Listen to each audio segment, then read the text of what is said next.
मुझे उस गुनाह की सजा मिलने जा रही थी जो मैंने किया भी नहीं था। मेरी आंखों के सामने इस पिंजरे की सलाखें थी और इन सलाखों के पार खड़े सारे गांव वाले जो मुझे देख रहे थे, पर कोई मेरी मदद नहीं कर रहा था।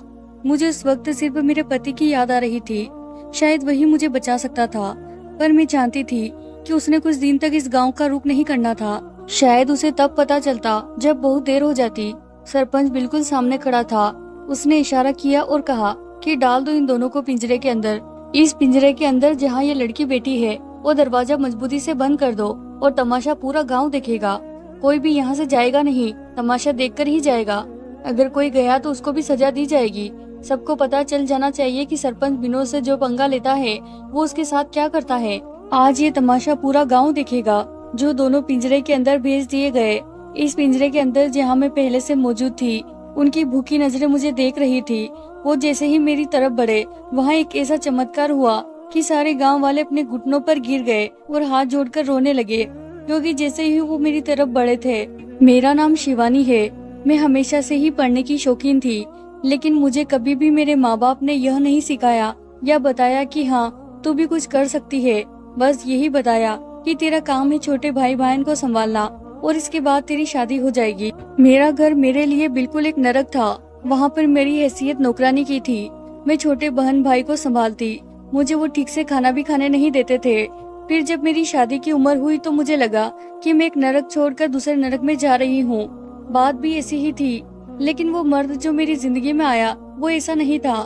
जब मैंने शादी की रात उसका रवैया अपने साथ देखा तो मुझे ऐसा लगा कि जैसे मेरे जख्मों पर किसी ने मरहम रख दिया हो। अमित बहुत अच्छा आदमी था। मैं उसे बहुत ज्यादा डरी हुई थी। जब वो कमरे में आया तो उसने कहा, इतना ज्यादा डर क्यों रही हो? मैंने कहा, क्योंकि मैं शादी नहीं करना चाहती थी और अब मेरी शादी हो गई है और तुम्हें तो मेरा कोई एहसास होगा नहीं। तो वह हैरान रह गया। वह कहने लगा, 7 जन्मों का रिश्ता है हमारा। अगर मैं तुम्हारा एहसास नहीं करूँगा तो कौन करेगा? मैंने कहा, क्या बात है, आप ऐसा सोचते हो? तो उसने कहा, और क्या, पत्नी तो एक आदमी का साया होती है। अपने साये से कोई दुश्मनी थोड़ी लेता है। मुझे पता है तेरी पसंद की शादी नहीं हुई, मेरी भी तो नहीं हुई, लेकिन ये कहाँ लिखा गया है कि हम इस शादी को मोहब्बत की शादी नहीं बना सकते? क्या हम एक दूसरे से मोहब्बत नहीं कर सकते? उसकी बात सुनकर अचानक से ही मेरी आंखों में आंसू आ गए। पता नहीं खुशी के आंसू थे या मैं बहुत ज्यादा हैरान रह गई थी।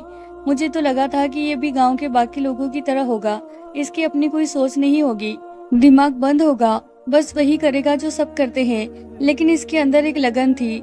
ये जिंदगी में कुछ करना चाहता था, जैसा हर लड़की को चाहिए होता है। बस मसला ये था कि वो गरीब था। उसने कहा कि मैं सारी जिंदगी गरीब नहीं रहना चाहता हूँ। मेरा नाम शिवानी था। लोग मुझे प्यार से वानी भी कहते थे। ये नाम मेरी माँ ने रखा था क्योंकि उसे ये नाम बहुत पसंद था। अमित मुझे प्यार से वानी कहता था। उसने कहा कि मैं सारी जिंदगी यहाँ पर नहीं रखूंगा, तुझे शहर ले जाऊंगा, क्योंकि जब शहर बदलना होता है तो पहले वहाँ पर कोई रोजगार पक्का करना होता है। फिर मैं तुझे अपने साथ ले जाऊंगा, लेकिन मैं वहाँ से तुझे पैसे नहीं भेज पाऊंगा। बस तुम मेरे घर वालों की सेवा ये सोच के करना कि तुम्हें ये सारी जिंदगी नहीं करनी। मैं उसके बिना नहीं रह सकती थी। उसे बहुत प्यार करती थी। मैंने अपना सब कुछ उसके नाम कर दिया था। सोच लिया था कि आखिरी सांस तक मेरी सारी वफा सिर्फ उसकी है। हम दोनों एक साथ तो खुश थे, लेकिन हालात हमें खुश रहने नहीं देते थे, क्योंकि उसके घर में भी मेरे घर की तरह कुछ भी नहीं था। वो अकेला कमाने वाला और सारे खाने वाले। फिर भी वो मुझे अपने साथ ले जाने की बात करता था। ये भी बहुत बड़ी बात थी। उसकी सारी हरकतें ही ऐसी थी कि जिन पर प्यार ही आता था, गुस्सा नहीं आता। तो मैं उसके लिए ही सब कुछ बर्दाश्त कर रही थी। मैंने सोचा था कि वह भी मेरे बाबूजी जैसा मर्द होगा, जिससे अपनी पत्नी की कोई चिंता नहीं होगी और बस अपनी जिंदगी गुजार के साइड पर हो जाएगा। मेरा बाप बुरा बाप नहीं था, लेकिन मेरा बाप मेरा पिता जरूर था। इस बात पर मैं ये नहीं कहती कि मेरा बाप है तो बुरा नहीं हो सकता, क्योंकि जरूरी नहीं है कि जो अच्छा पिता हो वो अच्छा पति भी हो, और ये भी जरूरी नहीं है कि जो अच्छा पति हो वह अच्छा पिता भी हो। उसके घर वालों का काम करती, लेकिन मेरे अपने पास एक रुपया नहीं होता था, क्योंकि उसने भी कहा था कि वो मुझे वहाँ से पैसे नहीं भेज पाएगा। और भगवान ने मुझे बहुत जल्दी ही औलाद भी दे दी और मेरे यहाँ 2 बच्चे पैदा हो गए, एक बेटा और एक बेटी। मेरी सास अच्छी थी। जब मैं घर पे काम करती थी तो वो बच्चों को संभालती थी, लेकिन अब बच्चों के लिए मेरे पास एक रुपया नहीं होता था और मैं बड़ी परेशान रहती थी। मैंने अपनी एक बहन को अपने घर बुला लिया और कहा कि बस तुम्हें रात को बच्चों के पास रहना है और मुझे एक काम है। उसने कहा कि आपको क्या काम है? मुझे काम मिल गया था। काम ऐसा था कि ये काम मुझे हवेली से मिला था। हवेली का जो मालिक था उसका नाम सरपंच विनोद था। वो बड़ा ही जालिम किस्म का आदमी था। अगर कोई भी नौकर उसके सामने कोई बदतमीजी करता तो वो उसे सजा देता था। वह सजा देने के कानून पे अमल करता था। ऐसा लगता था कि उसको सजा देने की बीमारी है। जरा सी कोई हरकत करता तो वह सजा देने पर आ जाता था। ऐसा भी नहीं था कि उसने हर दूसरे आदमी को सजा दी हो, क्योंकि कोई गलती करता ही नहीं था, इस डर से कि कहीं सजा न मिल जाए। लेकिन जो गलती करता था उसकी खैर नहीं होती थी।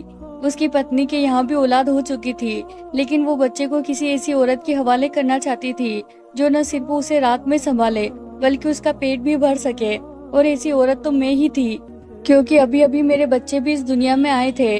उसने कहा कि तेरे बच्चों की खुराक का जिम्मा मेरा और मेरे बच्चे की खुराक का जिम्मा तेरा है, क्योंकि बच्चे के लिए कुदरती दूध से बेहतर और कुछ भी नहीं है। मैंने बात मान ली थी। वो मुझे अच्छे पैसे देने लगी। अब मेरा काम वहाँ पे रात का होता था और मैं ये बात अपने ससुराल वालों को बताती तो कभी न मानते, और अगर अपने पति को बताती तो वो भी न मानता। मैंने ये सब अपने बच्चों के लिए किया था, इसीलिए मैंने किसी को नहीं बताया, सिर्फ अपनी बहन को बताया। वो मेरे साथ रहने लगी, क्योंकि अब मेरे बाद उसका भी अपने घर में मेरे जैसा ही हाल था। इसीलिए वो फौरन मान गई। जिस आदमी से आप प्यार करते हैं उससे झूठ बोलना बड़ा मुश्किल होता है।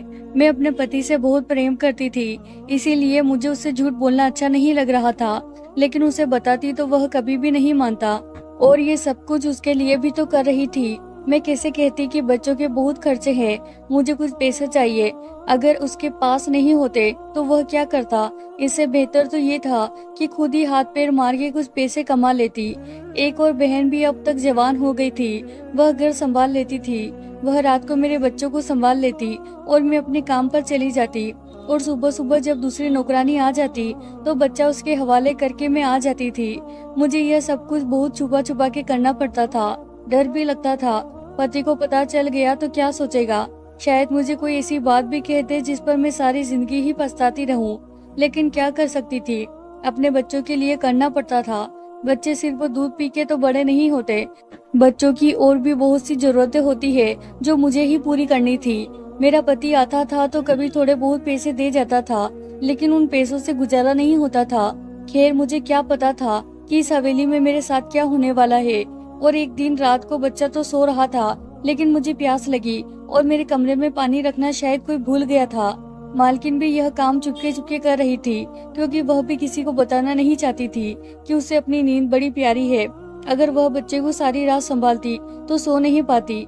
बच्चा मेरे हवाले करके खुद वह सुकून से सो जाती थी।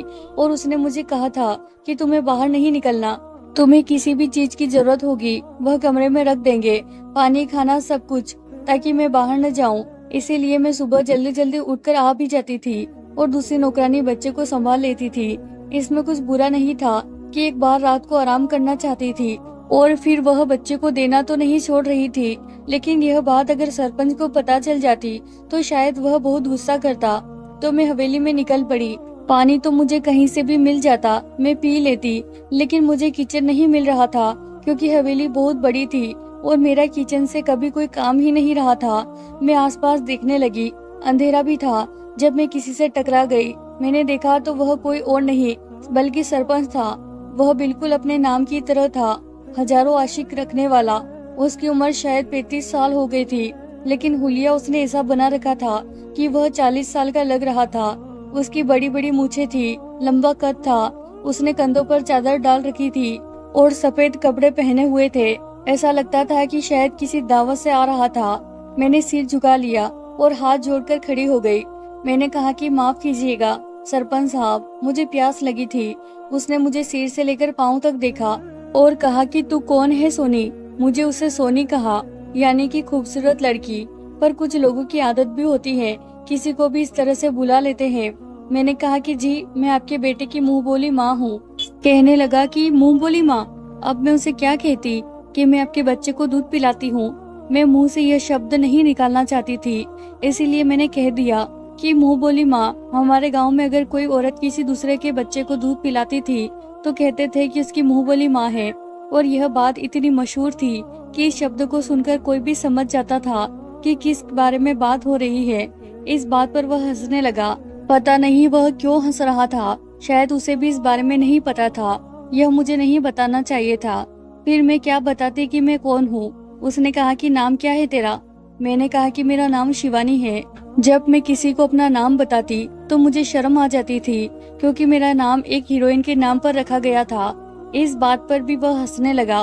उसने कहा कि फिर तेरा हीरो कहाँ है? कोई हीरो ढूंढ के दिया है तेरे माँ बाप ने तुझे? मुझे नहीं पता था कि मैं इतनी खूबसूरत हूँ कि 2 बच्चों को पैदा करने के बाद भी मैं शक्ल से एक शादीशुदा औरत नहीं लगती। और मेरा छोटा बेटा तो अभी बहुत छोटा था, अभी अभी उसने दूध पीना छोड़ा था, तभी तो मैं यह काम कर रही थी। क्या मैं उसे शक्ल से शादीशुदा औरत, 2 बच्चों की माँ भी नहीं लग रही थी? वैसे मैं थी बहुत खूबसूरत। मैंने कहा कि जी, मेरा हीरो, मेरा मतलब मेरा पति है, शहर में काम करता है, अमित नाम है उसका। उसने कहा कि अमित शांति का बेटा। अच्छा, तो तू अमित की पत्नी है? मैंने कहा कि जी। वह मुझे बताने लगा कि किचन उस तरफ है। मैं उस तरफ चली गई। मैंने जल्दी जल्दी पानी पिया और वापस कमरे में आ गई। पता नहीं क्यों मुझे उसकी नजरों से बहुत डर लग रहा था। मैंने यह बात किसी को नहीं बताई। जब महीने का अंत हुआ तो मेरी मालकिन ने मुझे मेरी पगार भी दे दी, बल्कि और कुछ कपड़े और एक्स्ट्रा पैसे भी दिए। मालकिन ने यह बात नहीं कही कि तुमने मेरे पति को यह बात बता दी है, तो मैंने भी जिक्र नहीं किया, क्योंकि मुझे नहीं पता था कि उन्हें यह बात बतानी थी या नहीं। मैंने अपनी बहन को भी कुछ पैसे दिए और एक जोड़ा भी दिया, वह भी खुश हो गई। मेरी सास को शक पड़ गया। जब मेरा पति आया तो उसने शिकायत लगा दी। उसने कहा कि मेरी माँ मुझे यह सब क्या बता रही है, इतने भी गिरे पड़े लोग नहीं है जो तुम लोग सरपंच के यहाँ नौकरी करो। पर मेरे पति में एक बात अच्छी थी कि मैं उसे जो कहती थी वह मान लेता था। आजकल अपना पति भी तो अपनी बात नहीं मानता, लेकिन यह सारी बात भरोसे और मन की होती है ना। जो उसे कहती थी वह मान लेता था, कभी मुझसे सबूत नहीं मांगता था। यह भी नहीं कहता था कि तुम्हें इस बात पर विश्वास है जो तुम कर रही हो। जो मैं बोलती थी वह फौरन मान लेता था। एक दिन हम साथ बैठे थे तो कहने लगा कि मैं तेरे लिए बहुत खूबसूरत सा घर बनवाऊंगा शहर में, और वहाँ पर बहुत सारे पौधे भी लगाऊंगा ताकि हम शहर में रहे, लेकिन हमारा गांव भी हमारी आंखों के सामने महसूस हो। और तुझे क्या पसंद है? मैंने कहा कि मुझे छोटे छोटे कुत्ते बहुत पसंद है। वह कहने लगा कि कुत्ते? मैंने कहा कि हाँ, पहले तो जब मैं छोटी होती थी ना, कहीं भी मुझे कोई कुत्ता नजर आता था तो मैं उसे गोद में उठा लेती थी, लेकिन अब तो वक्त ही नहीं है। जब तुम मेरे लिए घर बनाओगे तो मुझे एक अच्छा सा कुत्ता भी रख के देना।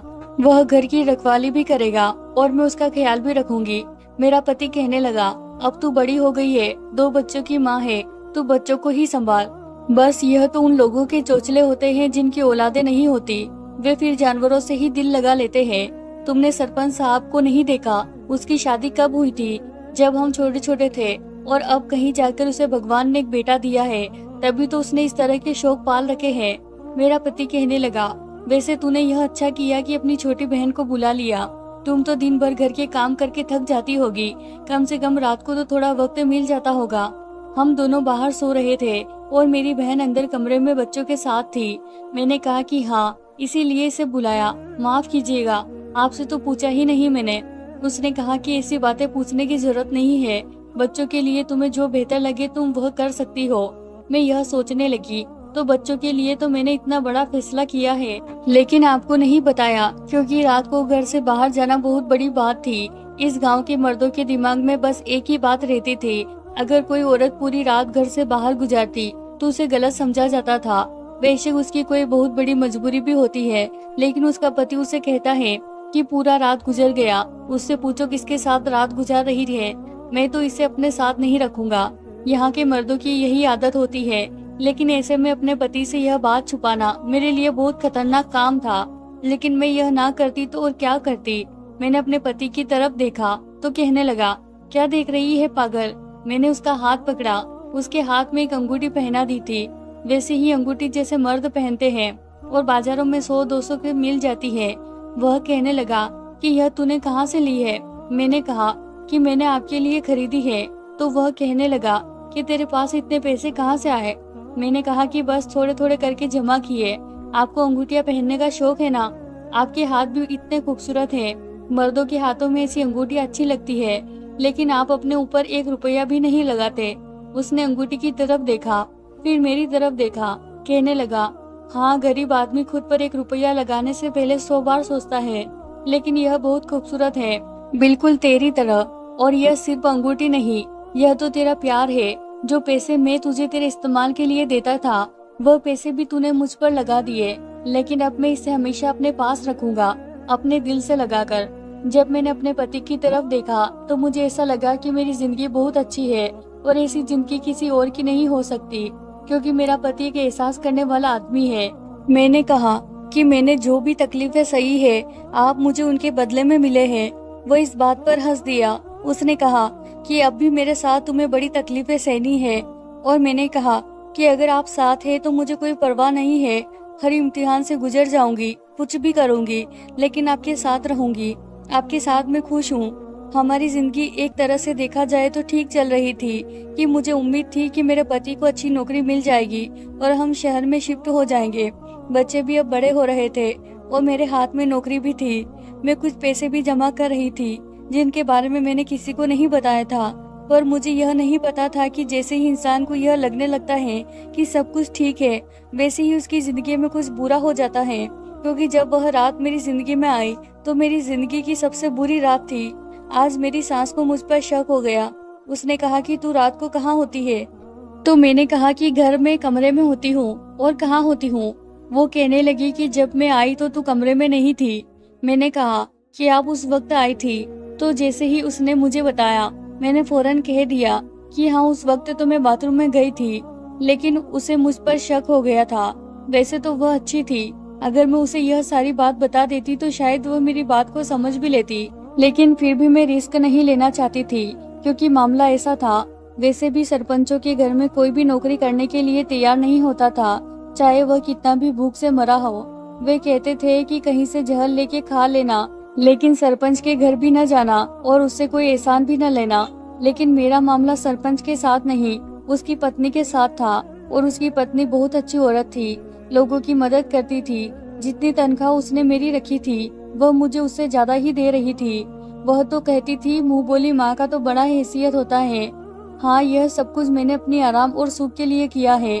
अगर किसी को पता चल गया तो शायद वे लोग मुझे भी बातें सुनाए कि पता नहीं किस औरत के हवाले अपनी औलाद करके मैं सो जाती हूँ। लेकिन मुझे तुम पर बहुत ज्यादा भरोसा है, बस तुम कभी मेरा भरोसा न तोड़ना। मैंने कहा, मैं कौन होती हूँ आपका भरोसा तोड़ने वाली? आपके वजह से तो मेरे बच्चों का पेट भरता है, वरना मैं इन 2 बच्चों के एक साथ पालने की हिम्मत नहीं रखती। और ऐसा ही था, मैं कैसे इन बच्चों का खाना पूरा करती। 2 बच्चों को एक साथ पालना कोई मजाक नहीं होता। आजकल तो एक बच्चे को पालना ही बड़ा मुश्किल है। मैं दरवाजे को अंदर से बंद नहीं करती थी, क्योंकि मुझे ऐसा करने की जरूरत नहीं थी। इस तरह कोई भी नहीं आता था। यह कमरा मुझे मालकिन ने खुद दिया था, उनके कमरे के साथ ही था। बच्चा रात को रोता था, लेकिन उनको पता होता था कि मैं संभाल ही लूंगी, इसीलिए वह कभी भी उठ के नहीं आती थी। लेकिन आज मेरे कमरे के दरवाजे के बाहर कोई खड़ा था। मैं हैरान हुई कि इस वक्त कौन हो सकता है। मैंने फौरन अपने आप को संभाला और जैसे ही देखने के लिए आगे बढ़ी तो दरवाजा खुल गया और वह शख्स अंदर दाखिल हो गया। वह कोई और नहीं बल्कि सरपंच ही था।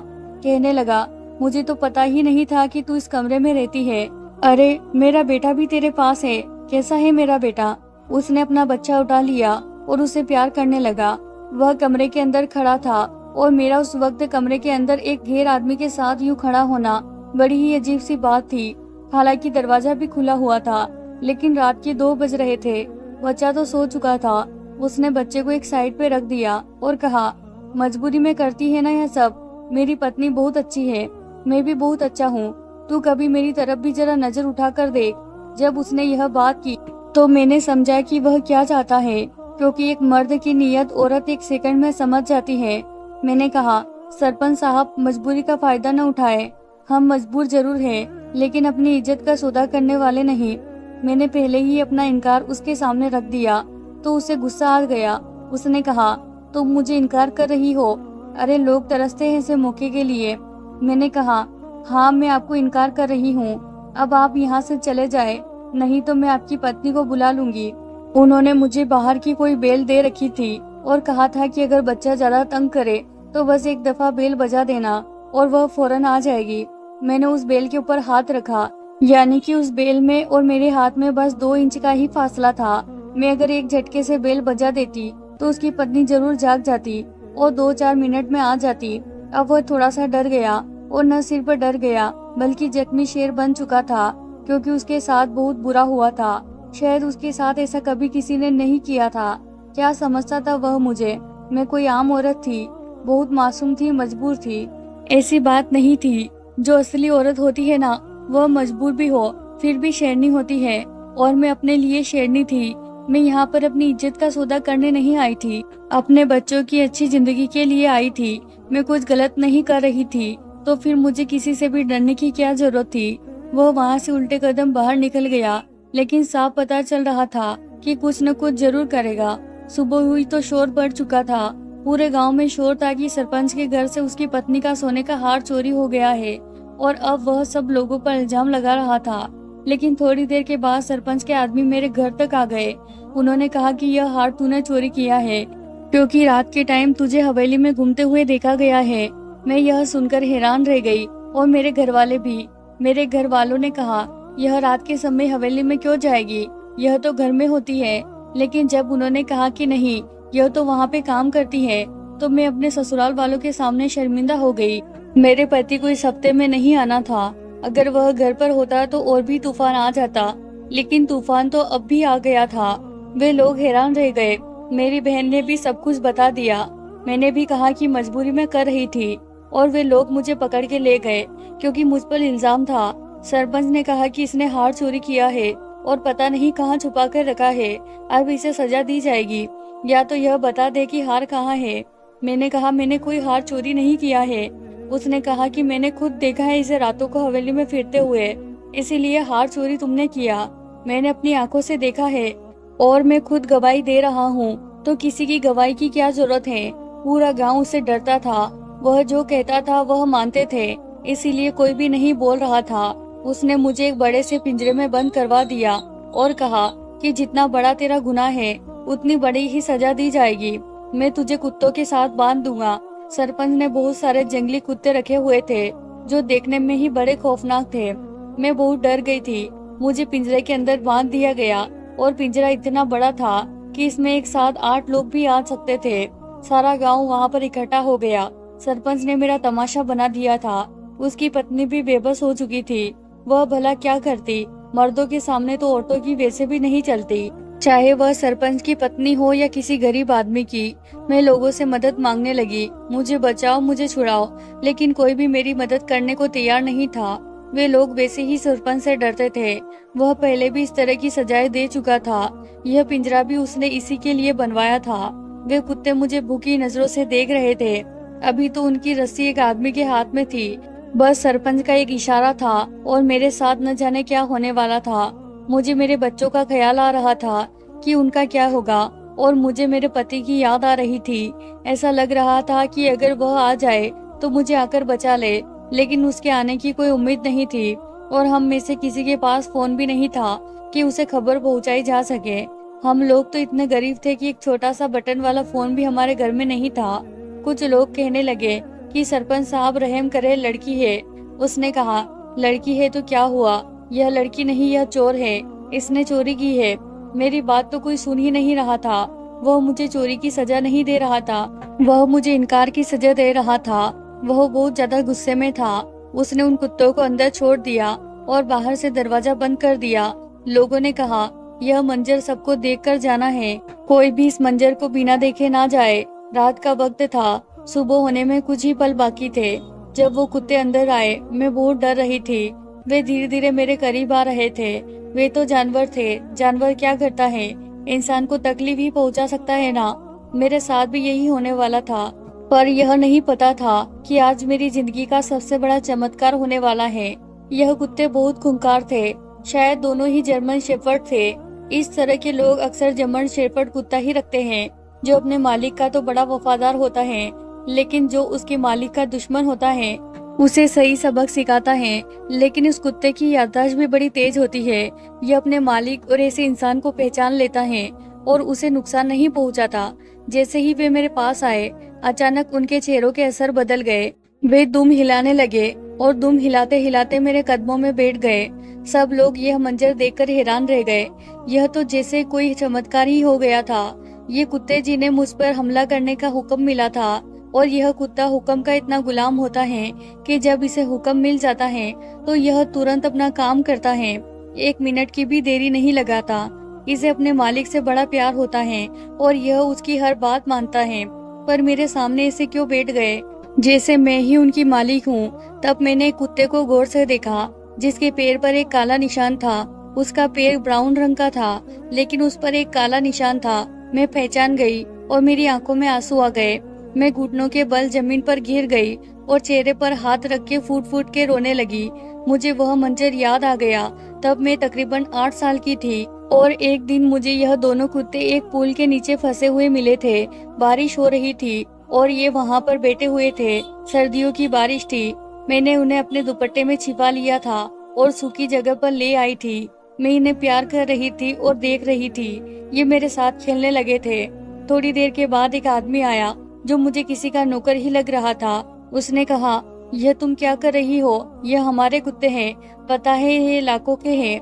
मैंने कहा, मैं कौन सा चुरा रही हूँ अंकल, यह तो मुझे भीगे हुए मिले थे, मैं तो इनको बचा रही थी। उसने कहा, हाँ हाँ बस ये दे दो मुझे, नहीं तो मुझे नौकरी से निकाल देंगे। शायद उसके हाथ से ही वो कुत्ते भाग गए थे, लेकिन मैंने इनका बहुत ख्याल रखा था और फिर मैं इस बात को भूल भी गई। लेकिन ये कुत्ते मुझे नहीं भूले। इन्हें याद था कि मैंने एक दिन उनकी मदद की थी और आज ये मुझ पर हमला कैसे कर सकते थे। कभी कभी जानवर इंसान से भी ज्यादा इंसान को याद रखने वाला होता है और इंसान फरामोश होता है। वे मुझे पहचान गए और मैंने इन दोनों के सर पर हाथ रखा और वे सुकून से बैठ गए और सुबह की रोशनी भी होने लगी थी। सरपंच भी यह मंजर देखकर हैरान रह गया। बार बार कुत्तों को कहने लगा, हमला करो, लेकिन वे तो जैसे सुन ही नहीं रहे थे। उसे बहुत ज्यादा गुस्सा आ गया। वो वहाँ से चला गया। गांव वालों ने मुझे पिंजरे से निकाला और थोड़ी देर के बाद मैंने पलटकर देखा तो मेरा पति भी वहीं पर खड़ा था जो भागता हुआ वहाँ पर आया था। मैं फौरन जाकर उसके गले लग गई और मैंने उसे सब कुछ बता दिया। मैंने उससे माफी मांगी। मैंने कहा, मुझे माफ कर दो, मैं यह सब अपने बच्चों के लिए कर रही थी। उसने कहा, तुम फिक्र मत करो, मैं हूँ ना तुम्हारे साथ, चलो चले यहाँ से। इसके बाद 1 महीने के अंदर हम लोग शहर शिफ्ट हो गए। सरपंच की पत्नी आई थी घर पर माफी मांगने के लिए। मैंने उसे सब कुछ बता दिया था। उसने कहा, मैं खुद बड़ी तंग हूँ, इसीलिए तो किसी को बताया नहीं था कि तुम्हें नौकरी पर रखा है। यह तो किसी को भी नहीं छोड़ता है, इसकी नजर तो हर औरत पर रहती है, तभी तो हमारे यहाँ कोई काम भी नहीं करता है। मुझे माफ कर दो, जो कुछ हुआ मैं इसका भरपाई तो नहीं कर सकती, मुझे माफ करना। मालकिन ने मेरे बच्चों के लिए काफी सारे पैसे दिए थे और हम लोग शहर शिफ्ट हो गए थे। मेरे पति ने अपने माँ बाप को कहा कि आप लोग गांव छोड़ दे, पर वे गांव छोड़ने को तैयार नहीं थे। तो मेरे पति ने कहा कि वह उनका महीने का खर्चा भेजता रहेगा। अब हम लोग शहर में रहते हैं। मेरे पति ने मुझे एक दफा भी नहीं कहा कि तुमने गलत किया या तुम्हें यह सब नहीं करना चाहिए था। बस उसने मेरा साथ दिया। और आखिर में बस इतना ही कहना चाहूंगी कि आपको सिर्फ ऊपर वाले से डरना चाहिए, किसी जानवर से नहीं, किसी सरपंच से नहीं, और किसी ऐसे सरपंच से नहीं जो ताकत में आकर इंसान से जानवर ही बन जाए। क्योंकि अगर भगवान आपको बचाना चाहता है तो वह आपको किसी भी तरह बचा लेगा। मेरे साथ भी यही हुआ था। अगर आपको हमारी कहानी पसंद आई हो तो वीडियो को लाइक करें, चैनल पर नए हैं तो चैनल को सब्सक्राइब जरूर करें। धन्यवाद दोस्तों।